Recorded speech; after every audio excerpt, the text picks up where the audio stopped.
Assalamualaikum warahmatullahi wabarakatuh. Salam sejahtera untuk kita semua. Marilah kita panjatkan puji syukur kehadirat Allah Subhanahu wa taala karena berkat rahmatnya kita bisa berkumpul di sini. Perkenalkan, kami dari kelompok 8 yang terdiri dari saya Farah Audina Hairunisa, ada teman saya yaitu Eliza, Gio, Vina dan Rofi. Di sini izinkan kami untuk memaparkan tentang komunikasi digital dan literasi ekonomi yang akan disampaikan oleh saya dan teman-teman saya. Berikut penjelasannya. Assalamualaikum warahmatullahi wabarakatuh. Perkenalkan, nama saya Eliza Firdawati, NIM 21242017. Di sini saya akan menjelaskan poin A, yaitu penyebaran kebijakan ekonomi melalui media sosial. Manuel Castells dalam teori The Network Society menjelaskan bahwa media sosial berperan penting dalam menyebarkan informasi kebijakan ekonomi dan mempengaruhi opini publik dalam masyarakat yang terhubung melalui teknologi digital. Media sosial memungkinkan pemerintah dan lembaga menyampaikan kebijakan ekonomi dengan cepat, biaya rendah, dan memfasilitasi pemahaman serta partisipasi masyarakat. Faktor-faktor kunci keberhasilan sosialisasi kebijakan ekonomi melalui media sosial. Yang pertama, jangkauan luas dan aksesibilitas mudah. Media sosial memungkinkan informasi mencapai audiens yang sangat luas, termasuk yaitu memiliki akses ke media tradisional.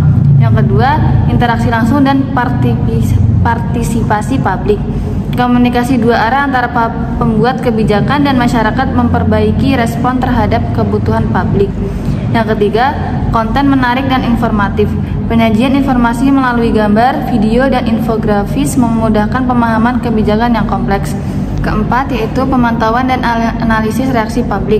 Media sosial memungkinkan pemantauan real-time terhadap respon masyarakat untuk menyesuaikan komunikasi kebijakan. Yang kelima, manajemen krisis dan klarifikasi. Media sosial dapat digunakan untuk memberikan klarifikasi dan mengatasi misinformasi yang muncul selama implementasi kebijakan. Pemanfaatan media sosial dalam sosialisasi kebijakan ekonomi meningkatkan transparansi, partisipasi publik, dan pemahaman masyarakat, sehingga memastikan kebijakan diterima dengan baik. Penelitian yang terkait, yang pertama, Enrique et al.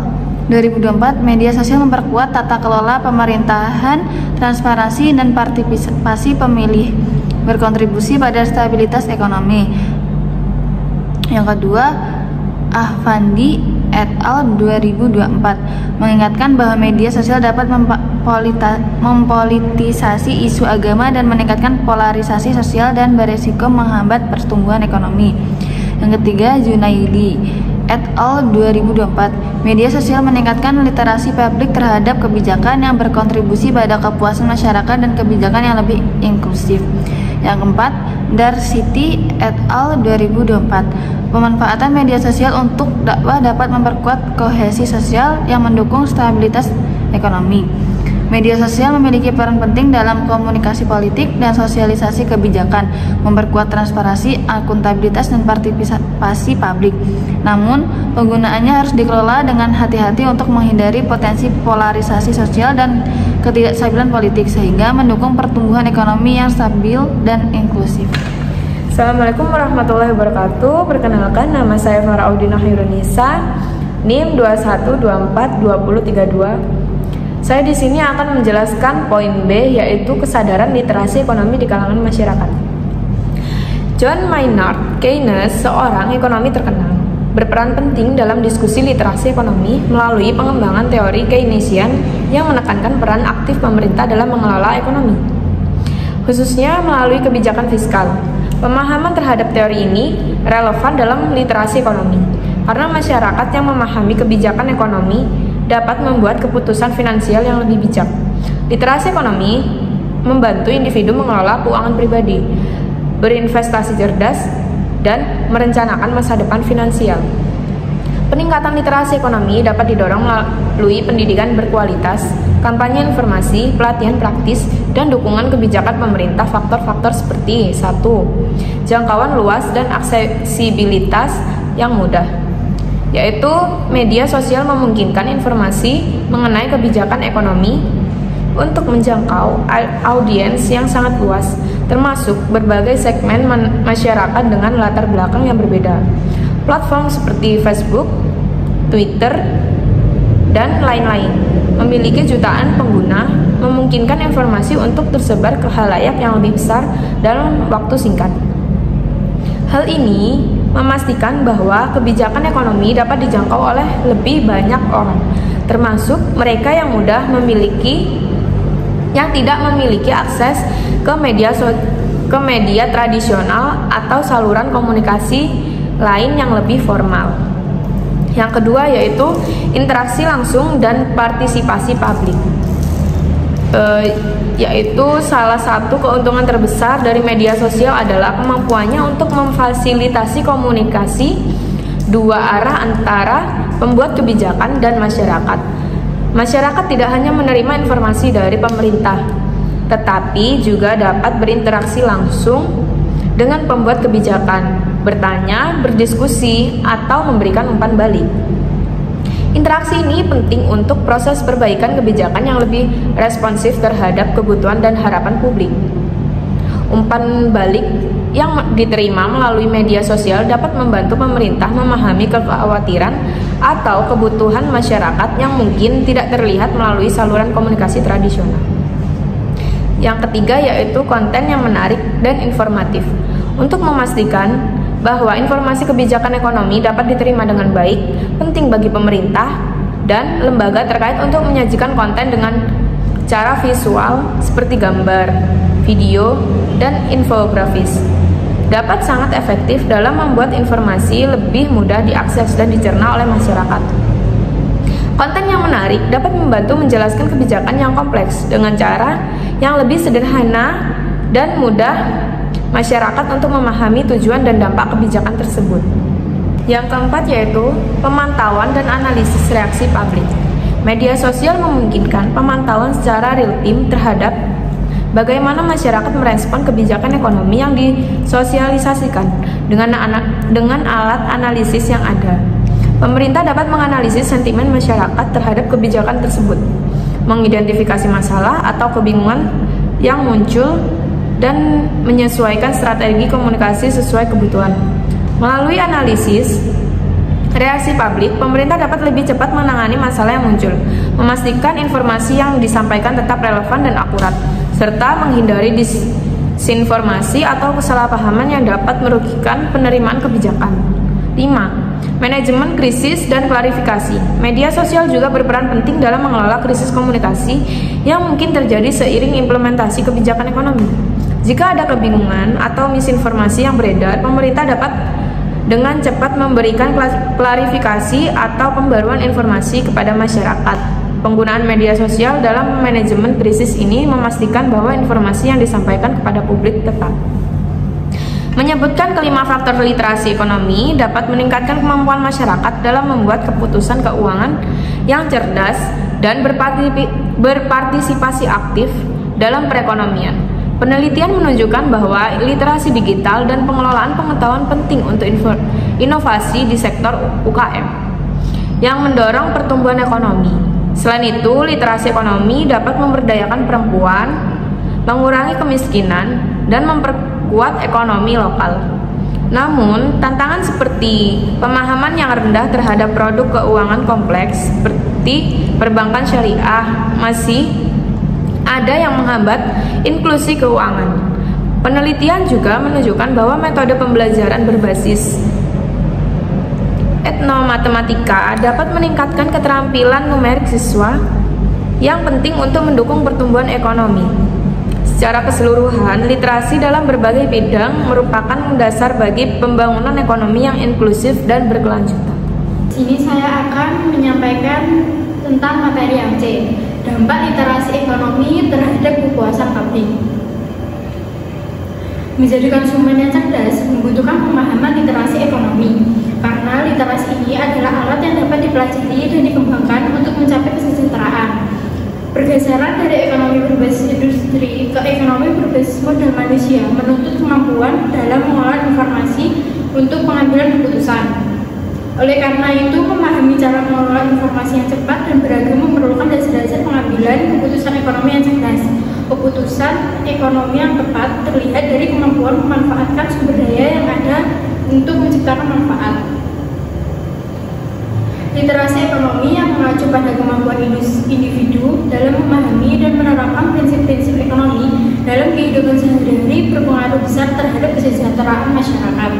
Individu yang memiliki literasi ekonomi tidak hanya mampu membuat keputusan keuangan yang bijaksana untuk diri sendiri, tetapi juga berperan aktif dalam menciptakan ekonomi yang lebih sehat serta mendorong kebijakan publik yang berpihak pada masyarakat luas.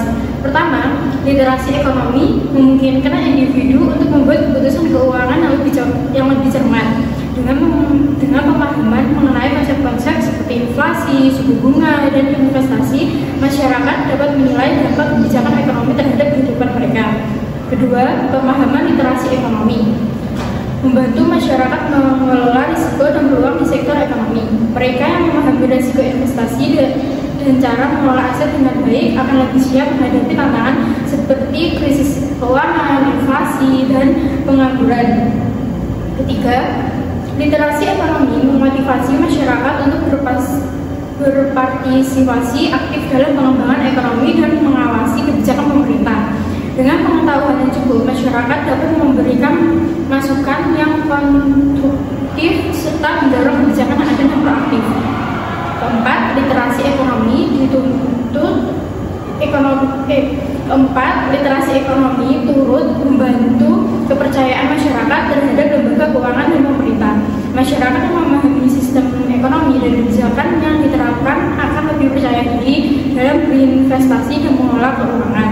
Kelima, literasi ekonomi juga dapat berperan dalam mengurangi kesenjangan dan meningkatkan pemerataan pendapatan. Masyarakat yang memahami literasi ekonomi lebih mampu mengakses informasi dan layanan keuangan, sehingga dapat memanfaatkan peluang ekonomi untuk meningkatkan pendapatan mereka. Namun, literasi ekonomi tidak hanya terbatas pada pemahaman konsep-konsep ekonomi, tetapi juga ada kemampuan menerapkan pengetahuan tersebut dalam kehidupan sehari-hari. Akses yang mudah dan terjangkau terdapat informasi ekonomi serta kemampuan untuk belajar dan melatih keterampilan keuangan sangat penting. Oleh karena itu, peningkatan literasi ekonomi menjadi tanggung jawab bersama antara pemerintah, lembaga keuangan, dan masyarakat. Pemerintah perlu menyediakan program edukasi yang efektif dan mudah dijangkau. Sementara lembaga keuangan perlu menawarkan layanan transparan dan mudah dipahami. Masyarakat sendiri juga harus proaktif dalam mencari informasi dan belajar tentang ekonomi serta berpartisipasi dalam kegiatan yang memperkuat literasi ekonomi mereka. Dengan meningkatkan literasi ekonomi, kita dapat menciptakan masyarakat yang lebih sejahtera, adil, dan mandiri, serta membangun ekonomi yang lebih kuat dan berkelanjutan. Baik, Assalamualaikum warahmatullahi wabarakatuh. Halo semuanya, perkenalkan nama saya Rofi bin Romatullah, NIM saya 2123191. Jadi pada kesempatan kali ini saya akan membahas topik penting, yaitu peran digitalisasi dalam inklusi ekonomi.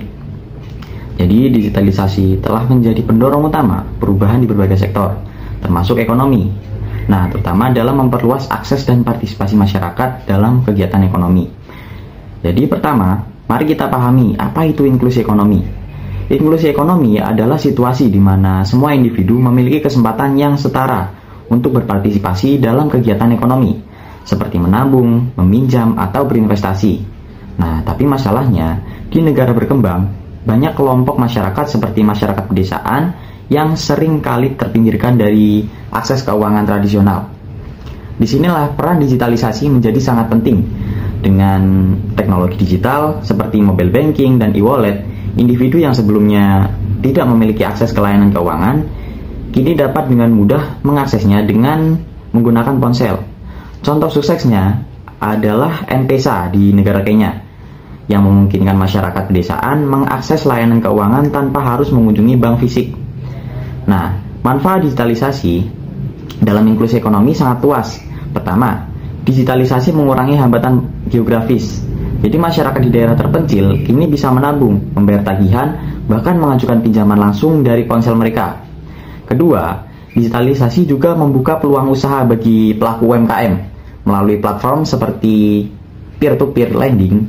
Pelaku usaha kecil dapat mengakses modal kerja dengan lebih mudah dan cepat. Selain itu, digitalisasi memberdayakan banyak perempuan di pedesaan. Kini, perempuan-perempuan di pedesaan dapat memulai usaha kecil-kecilan seperti menjual produk lokal karena adanya akses ke layanan keuangan digital. Ini tidak hanya meningkatkan pendapatan mereka, tetapi juga membantu meningkatkan kesejahteraan keluarga dan komunitas mereka. Selanjutnya, digitalisasi juga mendukung pembangunan ekonomi yang berkelanjutan. Dengan teknologi seperti blockchain, kita dapat memastikan bahwa bahan baku produk berasal dari sumber yang ramah lingkungan. Selain itu, investasi dalam proyek energi yang terbarukan semakin mudah dengan adanya platform pembiayaan berbasis digital. Dari perspektif ekonomi makro, digitalisasi meningkatkan efisiensi pasar dan memperkuat stabilitas keuangan dengan meminimalkan resiko dan memungkinkan alokasi sumber daya yang lebih efisien. Digitalisasi juga mendorong inovasi dan pertumbuhan ekonomi yang inklusif. Oke, di sini saya membahas kasus yang pertama, yaitu sosialisasi gerakan rajin menabung di tengah pandemi dan sosialisasi pencegahan penyebaran COVID-19 melalui media sosial. Permasalahan yang terjadi dalam sosialisasi gerakan menabung dan pencegahan penyebaran COVID-19 melalui media sosial di tengah pandemi sangat beragam dan saling terkait satu sama lain. Salah satu masalah utama adalah terbatasnya interaksi tatap muka yang disebabkan oleh pembatasan sosial, yang menjadikan metode sosialisasi yang biasanya dilakukan secara langsung menjadi tidak efektif. Sebagai alternatif, media sosial digunakan sebagai saluran utama untuk menyampaikan informasi kepada masyarakat. Namun, meskipun media sosial dapat menjangkau audiens yang luas, tantangan besar muncul, terutama karena rendahnya literasi digital di kalangan sebagian besar masyarakat. Banyak yang orang tidak terbiasa dengan penggunaan teknologi dan kesulitan dalam memahami informasi yang disampaikan secara digital, sehingga pesan yang dimaksudkan tidak selalu diterima dengan baik. Selain itu, tidak merataan akses terhadap teknologi, seperti perangkat yang terbatas dan koneksi internet yang tidak stabil, juga menjadi masalah serius karena tidak semua orang memiliki kesempatan yang sama untuk mengakses informasi yang disebarkan melalui media sosial. Di samping itu, banyak masyarakat yang berada dalam kondisi ekonomi yang sangat sulit akibat dampak pandemi, sehingga mereka lebih fokus pada pemenuhan kebutuhan dasar seperti makanan, obat-obatan, dan kebutuhan lainnya. Daripada mengikuti gerakan menabung, pandemi yang mempengaruhi perekonomian juga membuat masyarakat kesulitan untuk menyisihkan uang untuk menabung. Karena sebagian besar pendapatan digunakan untuk bertahan hidup dalam kondisi yang penuh ketidakpastian. Penyebaran misinformasi di media sosial juga menjadi kendala besar dalam sosialisasi ini. Banyak informasi yang salah atau menyesatkan tentang cara pencegahan COVID-19 atau tips menabung yang tidak realistis yang beredar di platform digital, sehingga masyarakat bisa terjebak dalam informasi yang tidak benar dan mengarah pada keputusan yang kurang tepat dalam menjaga kesehatan atau mengelola keuangan pribadi. Tidak hanya itu, kurangnya koordinasi antara berbagai pihak yang terlibat dalam sosialisasi seperti pemerintah, lembaga pendidikan, organisasi masyarakat, dan influencer media sosial juga memperburuk situasi. Ketidakselarasan dalam pesan yang disampaikan dan informasi yang bertentangan satu sama lain seringkali membuat masyarakat bingung dan kurang percaya pada pentingnya mengikuti anjuran yang diberikan. Selain itu, sulitnya menjangkau masyarakat di daerah terpencil atau mereka yang memiliki keterbatasan dalam akses teknologi semakin memperburuk efektivitas sosialisasi, karena kelompok masyarakat ini cenderung tidak dapat mengakses informasi yang disampaikan melalui media sosial. Semua tantangan ini, jika tidak ditangani dengan serius, dapat menghalangi upaya untuk menyukseskan gerakan menabung dan pencegahan penyebaran COVID-19 yang diharapkan dapat meningkatkan kesadaran dan partisipasi masyarakat secara luas. Dan berikut solusi kasus yang pertama: meningkatkan literasi digital, meningkatkan akses teknologi, memerangi misinformasi, dan meningkatkan program ekonomi, dan pengelolaan keuangan.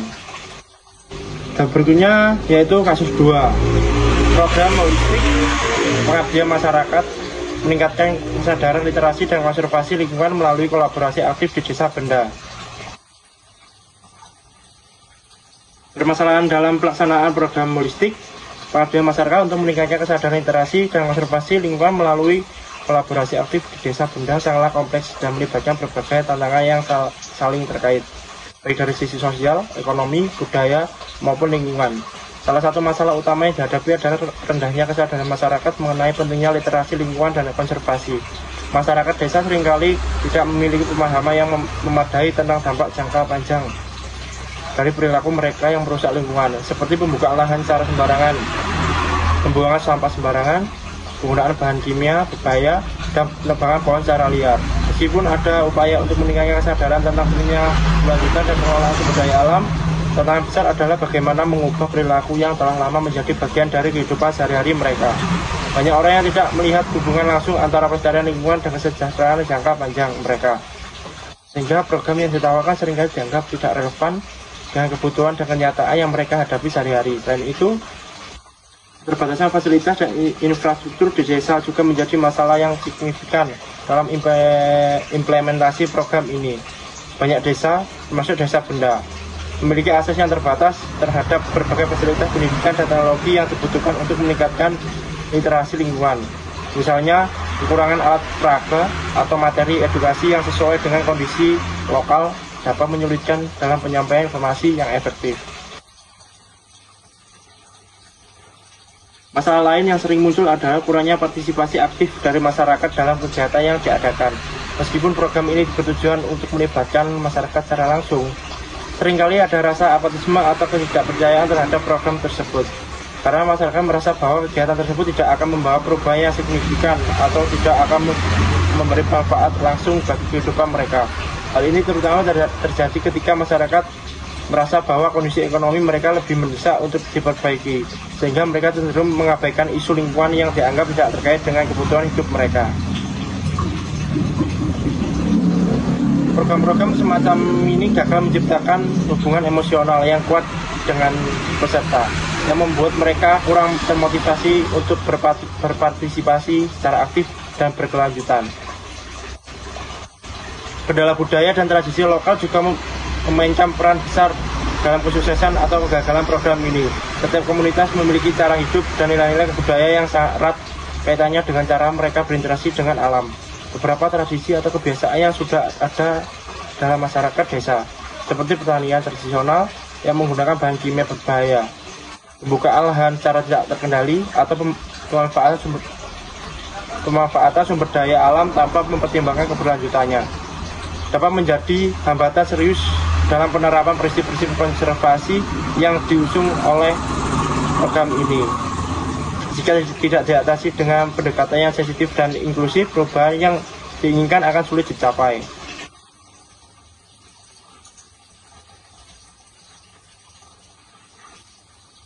Namun, seringkali terdapat ketidaksesuaian antara kebijakan pemerintah dengan kondisi lokal yang sebenarnya, atau kurangnya koordinasi antara berbagai pihak yang terlibat. Hal ini dapat menyebabkan terjadinya tumpang tindih kegiatan, pemborosan sumber daya, atau ketidaksesuaian antara program yang dijalankan dan kebutuhan real masyarakat. Kolaborasi yang kurang efektif ini menghambat pencapaian tujuan program dan mempengaruhi keberlanjutan upaya konservasi yang dilakukan. Oleh karena itu, program ini memerlukan mekanisme koordinasi yang lebih baik serta komunikasi yang intensif antar semua pihak yang terlibat agar tujuan bersama dapat tercapai dengan lebih optimal. Berikut solusi kasus yang kedua. Meningkatkan kesadaran masyarakat melalui pendekatan partisipatif.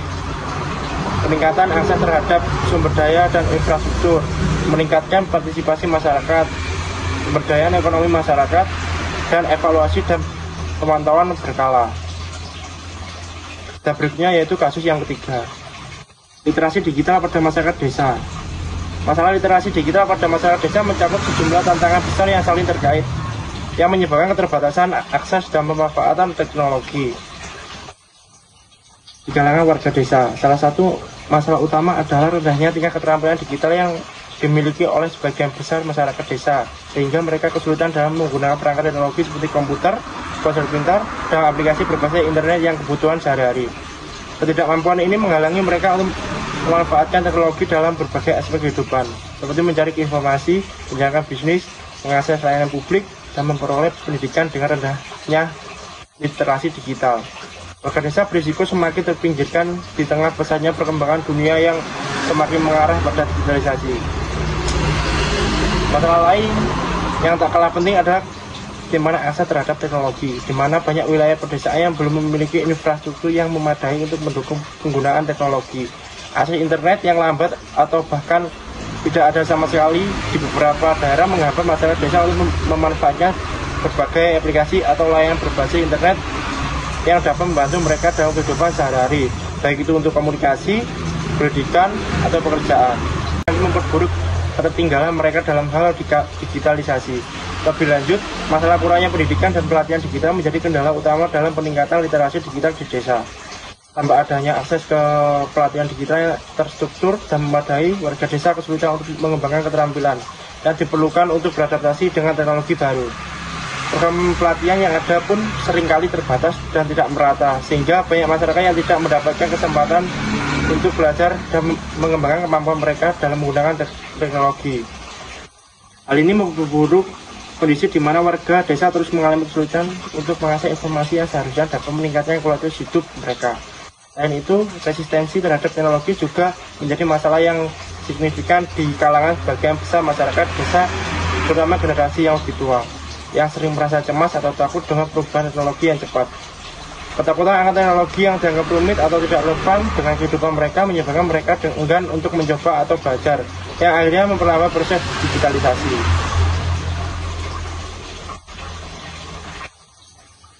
Hasil survei ini menunjukkan bahwa tingkat literasi ekonomi memiliki hubungan yang signifikan dengan kepuasan publik terhadap kebijakan ekonomi. Individu yang lebih memahami kondisi ekonomi, inflasi, pajak, dan kebijakan moneter cenderung lebih puas karena mereka dapat menilai dampak kebijakan tersebut secara lebih objektif. Dan berikut solusi kasus yang ketiga, pengembangan program literasi digital yang inklusif.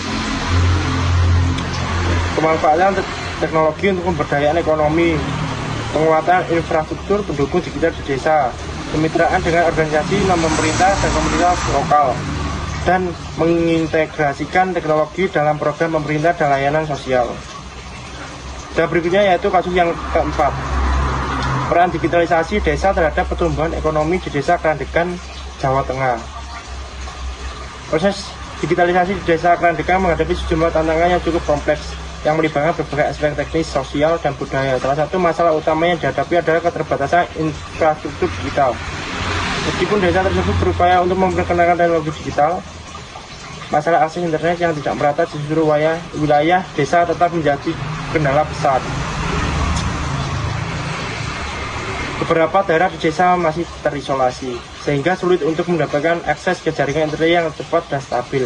Hal ini menghambat warga desa, terutama yang tinggal di wilayah yang lebih terpencil, dalam mengakses teknologi dan memanfaatkan berbagai peluang yang ditawarkan oleh digitalisasi, seperti memasarkan produk secara online, mengakses informasi terkait usaha, atau bahkan mengikuti pendidikan dan pelatihan berbasis internet.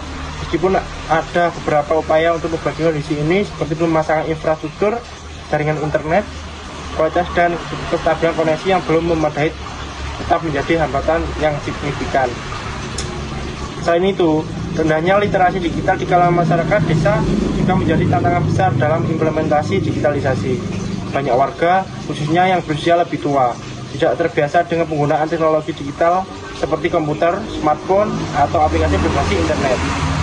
Meskipun generasi muda di desa Krandegan sudah memiliki pemahaman dasar tentang teknologi, banyak di antaranya yang tidak memiliki keterampilan yang cukup mendalam untuk mengoptimalkan teknologi dalam menjalankan usaha atau meningkatkan produktivitas mereka. Keterbatasan pengetahuan ini memperlemah potensi digitalisasi untuk menciptakan peluang ekonomi baru dan mempercepat pertumbuhan ekonomi di desa. Selain itu, banyak pula warga yang tidak memahami cara menggunakan internet untuk transaksi bisnis atau memasarkan produk secara online, yang membuat mereka kesulitan beradaptasi dengan pasar digital. Permasalahan lain yang sangat mempengaruhi keberhasilan digitalisasi adalah kurangnya akses ke pelatihan dan pendidikan digital yang memadai. Tanpa pelatihan yang sesuai, warga desa kesulitan untuk memahami berbagai alat digital yang dapat membantu mereka dalam mengembangkan usaha atau meningkatkan efisiensi kerja mereka. Seringkali pelatihan yang ada terbatas dan hanya menjangkau sebagian kecil masyarakat, sehingga tidak semua warga mendapatkan kesempatan yang sama untuk belajar dan mengembangkan keterampilan digital yang relevan dengan kebutuhan ekonomi mereka. Hal ini memperburuk kesenjangan antara mereka yang bisa mengakses dan memanfaatkan teknologi dengan mereka yang tertinggal dalam hal pengetahuan dan keterampilan digital. Dengan kata lain, meskipun teknologi bisa memberikan banyak peluang, tanpa adanya hubungan pendidikan yang memadai, banyak masyarakat desa yang terhambat untuk beradaptasi. Lebih jauh lagi, keterbatasan dana menjadi masalah tambahan dalam proses digitalisasi desa. Meskipun digitalisasi dapat memberikan dampak yang signifikan dalam mendorong pertumbuhan ekonomi, biaya yang diperlukan untuk membangun infrastruktur digital yang memadai dan menyediakan pelatihan bagi masyarakat seringkali sangat besar. Banyak desa yang kesulitan untuk mendapatkan anggaran yang cukup untuk membiayai program-program digitalisasi, sehingga hanya sebagian kecil masyarakat yang bisa merasakan manfaatnya. Keterbatasan dana ini juga menghambat pengembangan teknologi lebih lanjut, seperti pengadaan perangkat keras dan perangkat lunak yang dibutuhkan untuk mendukung proses digitalisasi yang lebih luas. Secara keseluruhan, permasalahan ini yang dihadapi oleh desa Krandegan dalam proses digitalisasi sangat kompleks dan saling terkait. Infrastruktur yang kurang memadai, rendahnya literasi digital, ketergantungan pada pihak luar, resistensi terhadap perubahan, dan keterbatasan dana semuanya merupakan hambatan yang harus diatasi agar digitalisasi dapat berjalan dengan lancar dan memberikan dampak yang positif bagi masyarakat desa. Dan berikut solusi yang keempat: peningkatan infrastruktur digital, peningkatan literasi digital, penyediaan pelatihan dan mentoring, meningkatkan inisiatif mandiri desa, penyediaan dana dan sumber daya, kolaborasi dengan sektor swasta, dan pemberdayaan generasi muda. Dan kemudian kasus yang kelima, yaitu literasi digital, bantu perubahan ekonomi digital. Dirjen Aptika Kemenkominfo Samuel Abrijani Pangarapan mengatakan bahwa literasi digital akan membantu ke sebuah perubahan ekonomi digital. Ia memaparkan dari segi lanskap ekonomi digital saat ini terdapat 215,6 juta pengguna internet di Indonesia dan terdapat 43% perilaku membeli produk atau layanan sebanyak 1-3 kali per bulan. Pada tahun 2022 ada 7,7 miliar US dollar. Negara kita keriting dengan aktivitas ekonomi yang besar di ruang digital dan mereka minimal membeli produk itu minimal 1-3 kali sebulan sekali. Ini terhitung pesat saat pandemi. Paparnya dalam keterangan tertulisnya Selasa tanggal 25 bulan 7. Samuel melanjutkan, literasi digital itu sendiri adalah pekerjaan yang berkelanjutan untuk mengantisipasi masyarakat dari beragam penipuan, pencurian data akun, investasi bodong, jeratan pinjaman daring atau online, dan sejenisnya. Literasi digital ini adalah suatu pekerjaan yang berkelanjutan karena selalu akan ada inovasi-inovasi teknologi baru yang perlu diberi pemahaman ke masyarakat. Tambahnya, ia menjelaskan regulasi perlindungan data pribadi dan tindakan hukum diperlukan untuk memberi efek jera pada penjahat cyber yang diwujudkan melalui Undang-Undang Perlindungan Data Pribadi atau UU PDP. Data pribadi kini bukan lagi menjadi aset, melainkan liabilitas yang harus dipatuhi pemegang usaha. Ketika terjadi pelanggaran, akan ada pemotongan maksimum 2% dari pendapatan tahun sebelumnya. Saat ini denda tengah diberlakukan dan hukuman pidana akan diberlakukan pada Oktober 2024.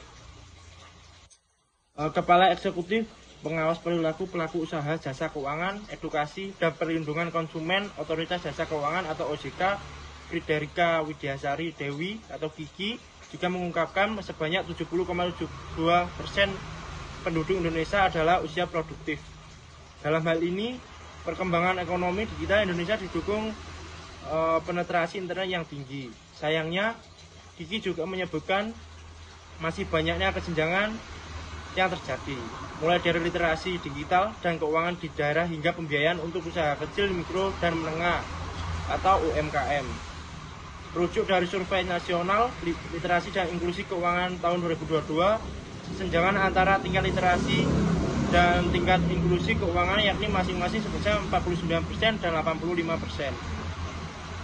Artinya masih ada gap antara orang yang menggunakan produk dan layanan jasa keuangan tapi sebenarnya belum terlalu terliterasi dengan produk dan jasa keuangan yang digunakan, ujar Kiki. Menurut pemaparannya, terdapat 14 provinsi dengan indeks literasi dan keuangan di bawah rata-rata nasional dan 15 provinsi dengan indeks inklusi keuangan di bawah rata-rata nasional. Soal kesenjangan antara literasi dan inklusi keuangan digital masyarakat, saat ini literasi keuangan digital mencapai 41% dan inklusi keuangan mencapai 55,8%. Berdasarkan data tersebut, hal ini berdampak pada tingkat kerentanan masyarakat terhadap resiko transaksi digital, baik itu dari segi kerugian transaksi hingga risiko serangan cyber. Dari data Badan Sandi dan Siber Negara, terdapat lebih dari 700 juta kali serangan cyber pada tahun 2022 yang didominasi oleh ransomware dan juga malware. Sebutnya, dari segi pembiayaan ke UMKM, Kiki memaparkan data dari Asosiasi Fintech Pendanaan Indonesia atau AFPI tahun 2021, menyebutkan bahwa terdapat 46 juta unit atau sekitar 77% UMKM di Indonesia masih belum mendapatkan akses pembiayaan. Di sisi lain, menurut data dari Kementerian Koordinator Bidang Perekonomian tahun 2023, jumlah UMKM yang sudah terhubung dengan ekosistem digital baru mencapai 20,76 juta UMKM. Khususnya melalui pengembangan keuangan digital yang inklusif dan tentunya harus terus memperhatikan atau mengutamakan perlindungan konsumen dan masyarakat. Pungkasnya, di akhir acara, Deputi Gubernur Bank Indonesia Juda Agung menutup acara dengan pidato penutupan acara. Juda memaparkan soal QRIS yang saat ini menjadi game changer untuk UMKM sejak dirilis tahun 2019 dan BIFAS sebagai layanan biaya transfer bank yang terjangkau. Sejak diluncurkan QRIS telah menjadi sebuah game changer dan membantu berbagai pedagang UMKM meningkatkan transaksi dan menerima pembayaran dengan lebih efektif dan efisien. Saat ini QRIS telah tersebar di hampir 20 juta merchant. Jelas Juda. Juda juga melanjutkan, QRIS akan ditingkatkan fiturnya melalui QRIS Tuntas dengan singkatan tuntas yakni tarik, tunai, setor, dan transfer.